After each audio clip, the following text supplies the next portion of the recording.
راجو یووا وکاسم scheme درخواستوں کی جانچ نہ ہونے پر عارضی طور پر پوسٹ پینڈ کر دیا گیا۔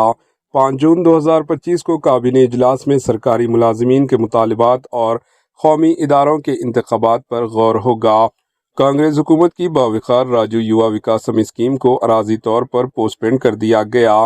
5 جون 2025 کو منعقد ہونے والے ریاستی کابینہ کے اجلاس میں اسکیم کے علاوہ سرکاری ملازمین کے مسائل پر غور کا قوی امکان ہے۔ واضح رہے کہ حکومت نے 5 لاکھ بے روزگار نوجوانوں کو راجو یووا وکاسم اسکیم کے تحت مالی امداد کرنے کا فیصلہ کیا تھا اور 2 جون 2025 سے اہل درخواست گزاروں میں قرض کی اجرائی سے متعلق سرٹیفکیٹ دیے جانے والے تھے، لیکن درخواستوں کی جانچ ویریفیکیشن کا عمل مکمل نہ ہونے کی وجہ سے اسے عارضی طور پر ملتوی پوسٹ پینڈ کیا گیا۔ بتایا جاتا ہے کہ 5 جون 2025 کو چیف منسٹر ریونت ریڈی کی قیادت میں کابینہ کا اجلاس منعقد ہو رہا ہے، جس میں نہ صرف اسکیم کا جائزہ لیا جائے گا بلکہ سرکاری ملازمین کے مطالبات پر بھی غور کا امکان ہے۔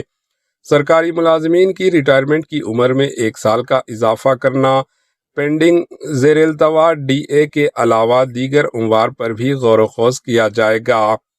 راجو یووا وکاسم اسکیم کے لیے جملہ 16,23,000 درخواستیں ملی ہیں۔ حکومت نے پہلے 2 تا 9 جون 2025 اہل درخواست گزاروں سے لون سرٹیفکیٹ تقسیم کرنے کا فیصلہ کیا تھا، لیکن درخواستوں کی جانچ ویریفیکیشن مکمل نہ ہونے سے پروگرام کو عارضی طور پر پوسٹ پینڈ کیا گیا۔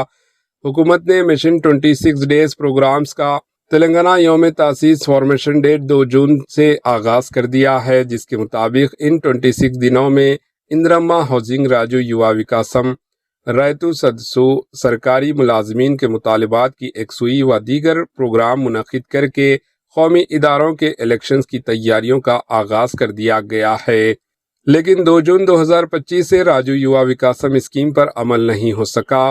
5 جون کے کابینہ اجلاس میں مقامی ادارے انتخابات سے متعلق حکمت عملی میں طے کی جائے گی۔ سرکاری حلقوں میں یہ قیاس آرائیاں ہیں کہ پہلے گرام پنچایت الیکشن منعقد کیے جائیں گے یا MPTC انتخابات الیکشن منعقد کیے جائیں گے۔ کابینہ اجلاس میں اس پر واضح موقف اختیار کیے جانے کا امکان ہے۔ Bureau report, AHN news.